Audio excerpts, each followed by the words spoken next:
성도가 해야 될 입술의 제사다, 입술의 예배다 이렇게 말씀하셨습니다. 우리가 찬양할 때 하나님께서는 우리 찬송 가운데 찬양 가운데 임하신다 그렇게 약속을 하셨습니다. 모압, 암몬, 마온 연합군이 여호사밧 왕을 치러 온 적이 있었습니다. 얼마나 큰 무리가 왔는지 여호사밧이 두려워 떨며 하나님께 도와달라고 기도합니다.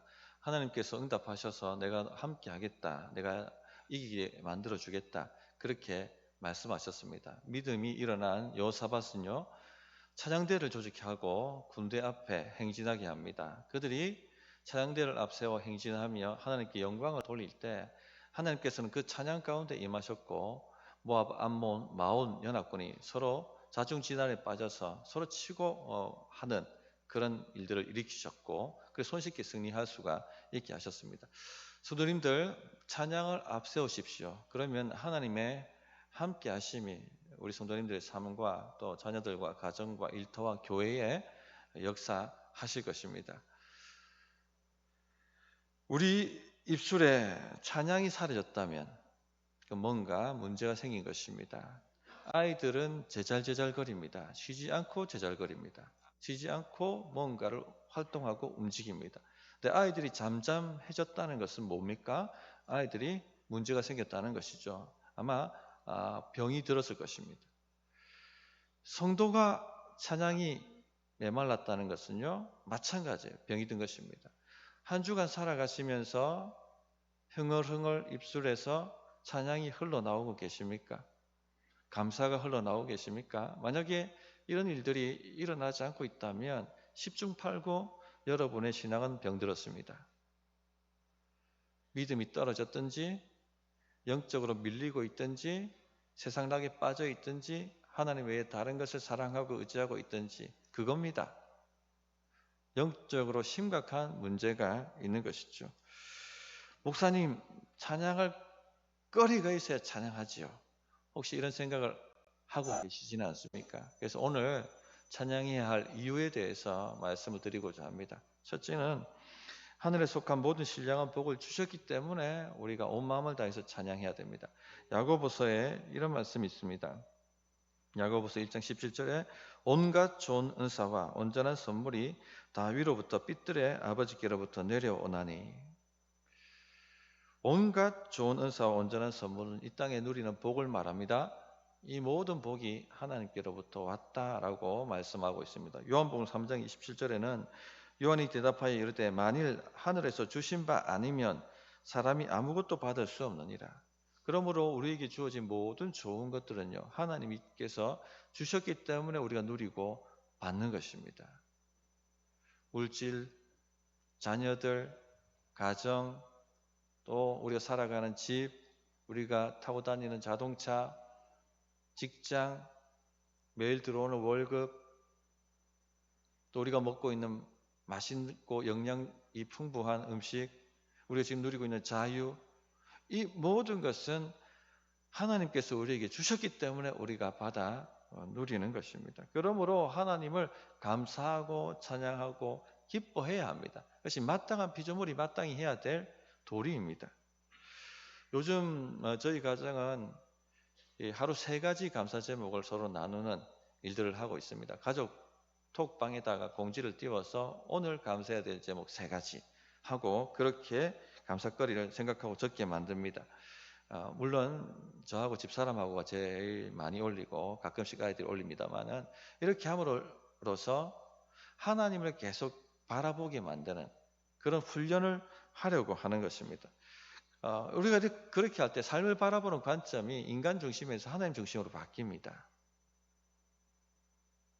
만약에 이걸 의식적으로 훈련하지 않으면 계속 우리는요 자기 중심적으로 세상을 바라볼 것입니다. 잘 되면요 교만해집니다. 내가 다 잘했기 때문에, 내가 다 잘해서, 내가 다 만들었어, 이런 교만이 쉽게 올라오죠. 또 상황과 환경이 안 좋을 때는 어떻게 됩니까? 원망과 불평이 올라옵니다. 문제만 바라보게 되고요, 또 남을 시기하게 되고 쉽게 남을 정죄하고 비난하게 되고 이런 일들이 일어나게 됩니다. 그렇기 때문에 한번 의식적으로 하루 감사 기도 제목거리 3가지를 한번 나눠 보십시오. 그러면 그것을 찾으면서 감사하게 되고, 또 그런 은혜를 베푸셨기 때문에 감사하게 되고, 자꾸 우리 눈을 하나님 중심으로 그렇게 바라보도록 만들어가는 것입니다. 자, 그런데 오늘 사도 바울이 찬양하라고 주목하라고 하는 것은요, 이 땅의 복이 아닙니다. 하늘에 속한 신령한 복들입니다. 이 땅의 복의 문제가 뭡니까? 이 땅의 복의 문제는요, 유통기한이 있다는 거예요. 한시적입니다. 어떤 복을 누리든지 간에 다 그 유통기한이 있는 겁니다. 또 일반 은총이 있어서 믿는 자만 받는 것이 아니라 믿지 않는 자들도 이 복을 받아 누립니다. 믿지 않는 자 중에 어떤 사람은요, 금수저로 태어나서 금수저로 죽는 사람이 많이 있습니다. 복 받은 것이죠. 어떤 사람은 똑똑한 머리를 타고났습니다. 그래서 너무 공부를 잘하고 명예를 얻고 높은 지위에 이르고 복을 받은 것이죠. 어떤 사람은 지혜가 출중합니다. 이 세상 돌아가는 것을 다 파악합니다. 돈이 어디로 움직일지를 다 아는 사람들이 있어요. 그래서 현명한 투자를 하고 크게 물질적인 복을 받아 누리는 사람도 있고, 건강의 복을 받아 누리는 사람들도 있고, 자녀의 복을 받아 누리는 사람들도 있습니다. 믿지 않는 사람들 중에도 일반 은총으로 이런 은혜를 받아 누리는 사람들이 많이 있습니다. 그런데 문제가 뭡니까? 유통기한이 있다는 것입니다. 이 땅에서만 의미가 있다는 것이죠. 성도님들, 김일성, 김정일 한번 생각해 보십시오. 이 땅에서, 이 세상에서 줄 수 있는 복을 다 받아 누린 사람들입니다. 절대 권력을 가졌고요. 자기가 하고 싶은 대로 세상을 살았고요. 술을 누리고 살았고, 자기 건강을 관리하는 사람들이 주변에 늘 있었고, 방탄 벤츠를 타고 다니고 경호원들에 둘러싸여 있고, 그의 말은 나는 새도 떨어뜨릴 만한 권력을 가지고 있었습니다. 우리가 누릴 수 있는 이 땅의 복은 다 받아 누린 사람들이죠. 그러나 한시적입니다. 죽고 난 이후에 눈을 떴는데 아마 깜짝 놀라고 있을 겁니다. 지옥불이 활활 타오르는 곳에 들어가 있기 때문에. 중요한 것은 영원한 복이에요. 영원한 복입니다. 영원한 복을 볼 줄 아는 눈이 열리길 바랍니다. 3절에 보시면, 다시 한번 보시면, 찬송하리로다 하나님 곧 우리 주 예수 그리스도의 아버지께서 그리스도 안에서 하늘에 속한 신령한 복을 주셨다 라고 말씀하고 있죠. 하늘에 속한 것입니다. 이 땅에 속한 것이 아니라 하늘에 속한 복으로 인해서 하나님을 찬양하고 기뻐하고 감사할 수 있는 눈이 열리시기 바랍니다. 신자는 이것을 볼 수 있어야 돼요. 모세는요, 바로의 공주의 아들, 양아들로 입적이 된 사람입니다.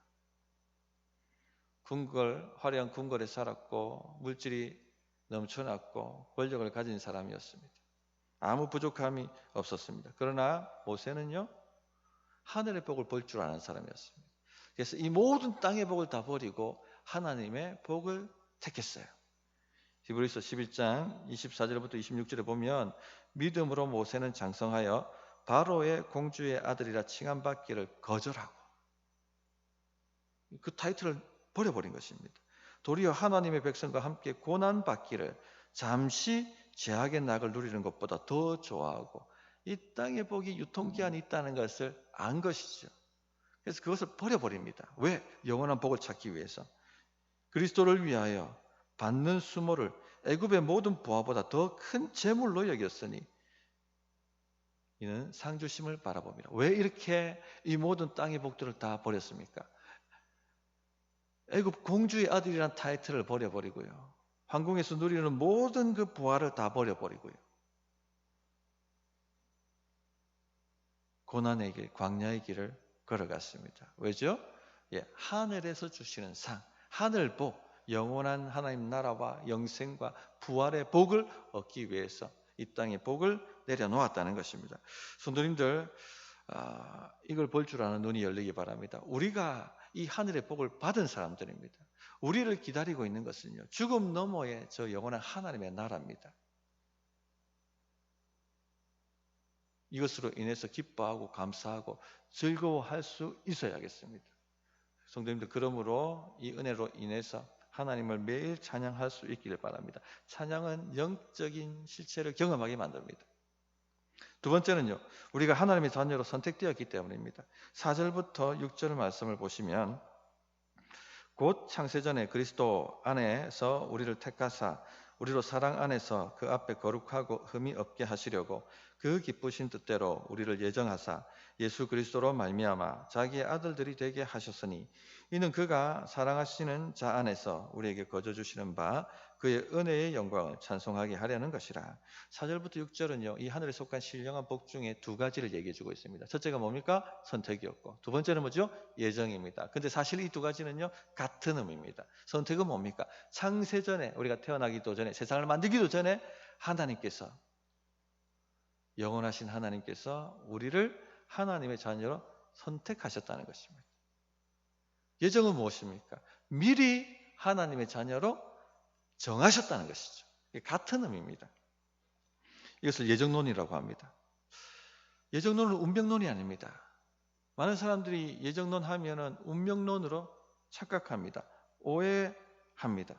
운명론은 인간의 선택이 전혀 자기 인생에 영향을 미치지 못한다 하는 사고체계죠. 내가 이렇게 살든 저렇게 살든 정해진 대로 가게 되어 있어. 그렇게 생각하는 것이 바로 운명론입니다. 또 기계론이죠. 모든 것이 프로그래밍 되어 있기 때문에 그 프로그래밍 된 대로 간다. 로봇처럼. 이렇게 생각을 합니다. 성도님들, 하나님은 사람을요, 인격체로 만드셨어요. 그 말은 뭐냐면 자기 결정이 자기 운명을 결정하게 만드는 다는 말입니다. 심지어는 뭐까지 결정하게 만듭니까? 하나님을 거역할 수 있는 결정까지 내릴 수가 있도록 인격체로 만드셨다는 것입니다. 우리가 우리 자녀를 볼 때 너무나도 이쁘고 귀엽지 않습니까?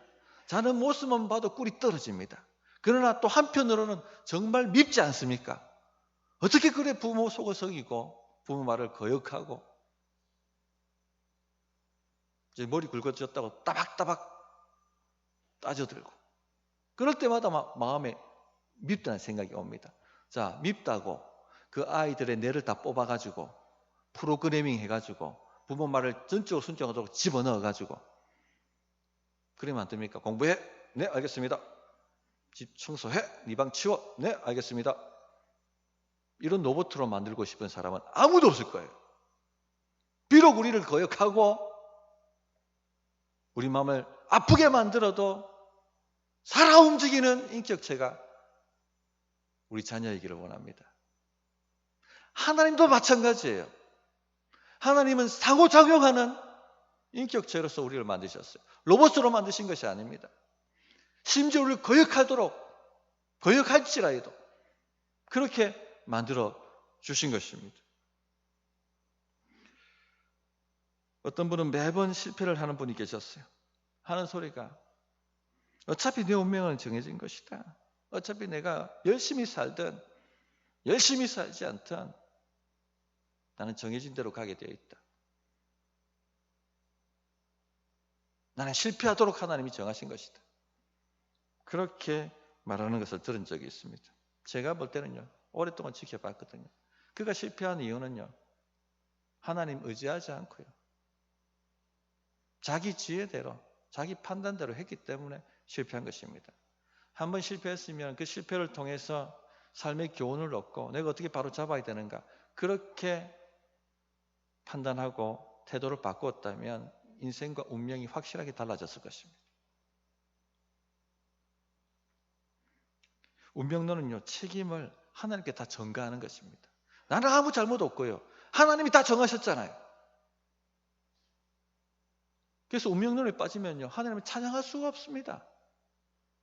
다 하나님이 하신 일인데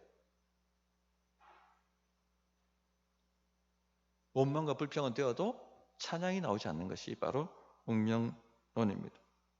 성경은요, 우리에게 하나님을 찾아야 한다는 것을 말씀해 주고 있고, 그 찾는 결정을 우리가 해야 된다는 것을 말해 주고 있습니다. 마태복음 11장 28절에 보면 수고하고 무거운 짐진 자들아 다 내게로 오라. 누가 와야 합니까? 누가 결정해야 됩니까? 내가 해야 됩니다. 그리하면 내가 너희를 쉬게 하리라. 안식을 주신다고, 복을 주신다고 말씀하셨습니다. 이 결정에 따라서 인생이 달라지고 이 결정에 따라서 운명이 바뀌고 누가 해야 됩니까? 우리가 해야 된다는 것입니다. 그러나 인간은 부패하고 타락한 상태이기 때문에 늘 아버지 마음을 아프게 만드는 결정을 합니다. 아버지 뜻과는 반대되는 결정을 합니다. 가지 말아야 될 길을 가게 하는 결정을 하지요. 그래서 하나님께서 선택이라는 은혜를 통해서 이 부패한 자유의지에 역사를 해주시는 것입니다. 바른 판단을 내리고 하나님을 찾도록 만들고 그런 은혜를 주시는 것이 바로 선택의 은혜입니다. 요한복음 6장 44절에 나를 보내신 아버지께서 이끌지 아니하시면 아무도 내게 올 수 없으니 오는 그를 내가 마지막 날에 다시 살리리라. 예수님 믿겠다고 사람들이 몰려왔습니다. 그런데 그들을 향해서 주님께서 뭐라고 말씀하십니까? 너희들이 나를 찾아 나온 것 잘한 결정이다. 그러나 하나님께서 이끌지 아니하시면 아무도 내게 올 수 없느니라. 누가 이끄셨습니까? 하나님이 선택하시고 이끄는 은혜를 베풀어 주셨기 때문에 나왔다는 것입니다. 여기 우리 성도님들 하나님을 만나기 위해서 오늘 나오셨어요. 잘하신 결정입니다. 그러나 하나님께서 여러분 자유의지에 선택의 은혜를 베푸시지 않았다면 아무도 여기에 나오시지 않으셨을 거예요. 그러므로 항상 하나님을 찬양하십시오. 나를 택하셨다는 그 은혜 때문에 하나님을 찬양하십시오. 교회 안에 항상 있는 문제가 뭡니까? 자기 자랑이에요. 자기 자랑. 교회는 자기 자랑하러 오는 곳이 아닙니다. 하나님만 높이고 하나님만 찬양하고 하나님만 자랑하기 위해서 오는 것이 바로 교회입니다. 그러할 때 교회는 성령 충만하고 하나님 나라가 임하고 역사가 일어납니다. 그런데 자꾸 자기 창가를 하니까 문제가 생기는 것이죠. 왜 자기 창가를 합니까? 내가 잘해서 무슨 소리입니까? 하나님이 선택하셨기 때문에 잘하는 것이에요. 그런 은혜를 베푸셨기 때문에 우리는 하나님만을 찬양할 수밖에 없습니다. 6절을 보십시오. 이는 그가 사랑하시는 자 안에서 우리에게 거저 주시는 바 그의 은혜의 영광을 찬송하게 하려 하십니다. 선택하신 그 은혜를 주신 것은요, 오직 하나님만 찬양하도록 그렇게 만들기 위해서 주셨다는 것입니다. 그러므로 성도님들, 하나님께서 나를 택하셨다는 것 때문에 기뻐하고 감사하며 찬양하시기를 바랍니다. 나의 나 된 것은요, 내가 잘나서 된 게 아닙니다. 하나님께서 나를 택하셨기 때문에 되는 것입니다. 또 하나님께서 나를 선택하셨다는 것은요, 우리에게 큰 위로를 줍니다. 하나님께서 창세 전부터, 내가 태어나기 전부터 너는 내 것이다 라고 우리를 택하셨다는 것입니다. 나를 위한 모든 선한 일을 계획하셨고 그 일을 나에게 베푸신다는 것입니다. 누가 나를 망치겠습니까? 하나님이 나를 택하셨는데. 누가 나를 망하게 만들겠습니까? 하나님께서 나를 택하셨는데. 내 인생이 왜 잘못 가겠습니까? 하나님께서 나를 택하셨는데. 이 하나님의 선택을 깊이 묵상해 보십시오. 지금 어려운 일을 당하고 계십니까? 지금 환경과 상황이 열리지 않아서 괴로워하십니까? 이 선택의 은혜를 깊이 한번 묵상해 보십시오. 영원부터 영원까지 나를 향한 선하신 그 하나님의 계획이 작정되었다면 누가 나를 방해하고 누가 나를 비난하고 누가 나를 막겠냐는 것입니다. 그러므로 찬양할 수밖에 없는 것입니다. 왜 안 된다고 우울해하고 왜 답답하다고 낙심해 있겠습니까? 찬양하십시오. 셋째는요, 선택과 예정의 목적으로 이렇게 찬양해야 됩니다. 4절에 보시면 그 앞에 거룩하고 흠이 없게 하시려고 우리를 택하셨다고 말씀하고 있죠. 거룩하지 않고 흠이 많으면 하나님께 나갈 수 없습니다. 하나님과 분리됩니다. 아담과 하와가 죄를 짓기 전에는요, 에덴 동산에서 거닐며 하나님과 함께 동행하며 하나님의 음성을 듣고 하나님이 주시는 복을 받고 생명나무 실과를 먹고 온 우주 만물을 통치할 다스릴 그런 권세와 능력을 가졌었습니다. 하나님의 기쁨이 나의 기쁨이었고 참된 만족과 행복 가운데 살아갔습니다. 그러나 죄를 범하자 어떻게 됩니까? 그 에덴 동산에 쫓겨나고 생명나무 실과에서 쫓겨나고 하나님의 임재에서 멀어지게 되었습니다. 사람은요, 하나님 만나기 전에는요, 참된 만족이 없습니다. 지난주 말씀드렸습니다만 돈도 많고 멋진 차를 타고 다니고 의리라는 아파트에 살고 큰 사회적 지위와 권세를 가지고 있어도 마음이 공허한 거예요. 내가 어디서부터 와서 어디로 가는지도 모르고. 그러니까 술로 하루하루를 달래는 겁니다. 공허하니까. 공허하니까 성적 다르게 빠지는 것이고요. 공허하니까 노름에 빠지는 것이고요. 공허하니까 마약을 손대는 것입니다. 내부가 텅텅 비어 있으니까. 저 지옥의 심연처럼 비워져 있으니까. 만족이 없는 것이죠. 너무 답답하니까 무당한테 찾아가고 점을 하기도 하고 우상에게 절해보기도 하고 그래도 채워지지 않는 것이죠. 성도님들, 하나님께서 이 죄인들을 사랑하셔서 독생자를 보내셨습니다. 예수님은 참 하나님이시며 참 사람이 되셨어요. 그리고 우리 죄를 대신 짊어지시고 십자가에서 죽으셨습니다. 왜냐하면 죄의 값은 사망이기 때문에. 또 주의 의를 택하신 우리에게 전가시켜 주셨습니다. 주님의 죽으심은요, 아무에게가 아니라 택하신 우리를 위해서 죽어주신 것이고, 주님이 의를 전가시켜 주신 것은 아무에게가 아니라 택하신 우리를 위해서 전가시켜 주신 것입니다. 그래서 하나님 앞에 거룩하고 흠이 없게 만드신 것이에요. 하나님께서 우리를 바라보실 때 우리는요, 우리 스스로를 보시는 것이 아니라 주님과 연합된 우리를 보십니다. 예수의 그 의의 옷을 입은 우리를 보시는 것입니다. 거룩하고 흠이 없는 우리를 보신단 말입니다. 그렇기 때문에 우리가 드리는 이 부족한 찬양과 우리가 드리는 부족한 헌신과 우리가 드리는 이 부족한 충성에도 불구하고 그 모든 것들이 연합되어서 하나님을 기쁘시게 만든다는 것입니다. 우리의 모든 것들이 연합된다면 무엇입니까? 하나님의 응답이 있는 것이죠. 하나도 땅에 떨어지지 않습니다. 왜죠? 하나님이 그렇게 택하셨기 때문에. 마귀는 계속 우리를 비난합니다. 조금 실수해도, 조금 죄를 범해도요, 넌 더러워, 넌 쓸모없는 인생이야. 하나님께서 너를 사랑하시지 않는다. 너에게 복을 주시지 않는다. 내 기도는 떨어질 수밖에 없다. 그런 비난에 귀 기울이지 마십시오. 하나님이 택하셨다는 말입니다. 우리 거룩하고 흠이 없도록.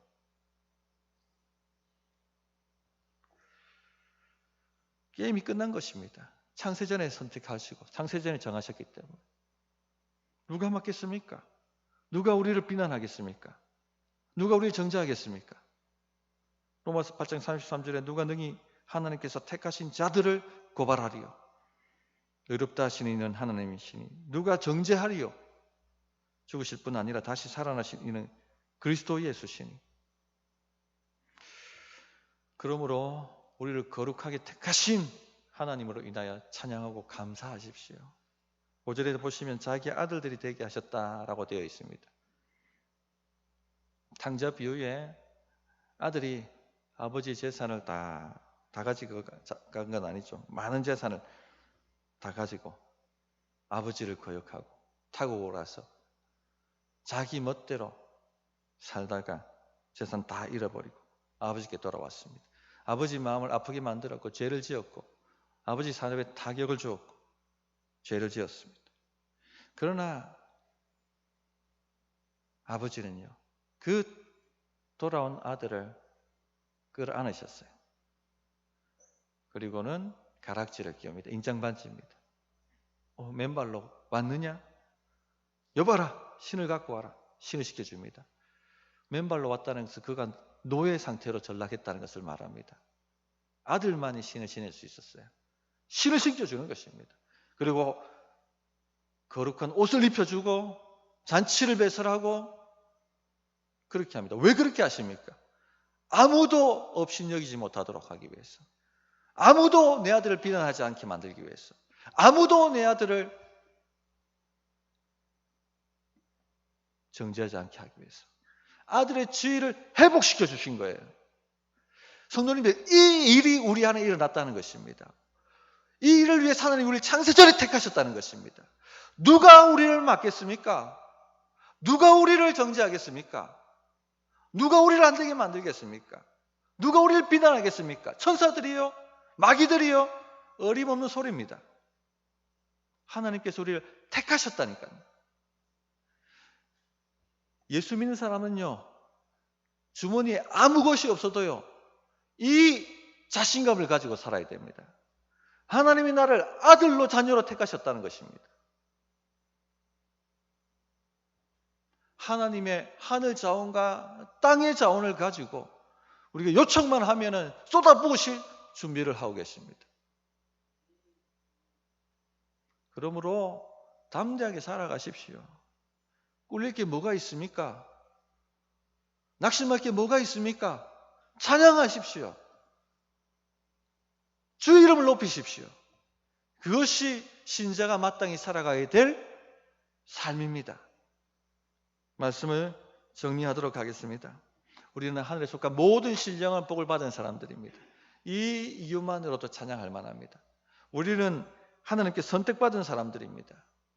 거룩하고 그 앞에 흠이 없도록 하시기 위해서 택하셨고, 하나님의 자녀, 하나님의 아들, 하나님의 딸이 되도록 우리를 창세전부터 택하셨습니다. 모든 게임이 끝나버린 것입니다. 그러므로 기뻐하며 꿀꿀이하지 마시고, 우울해하지 마시고, 답답해하지 마시고, 낙심하지 마시고, 기뻐하고 감사하며 찬양하며 살아가는 우리 성도님들이 삶이 되시기를 바랍니다. 어떻게 응답이 될지 1분간 기도하겠습니다.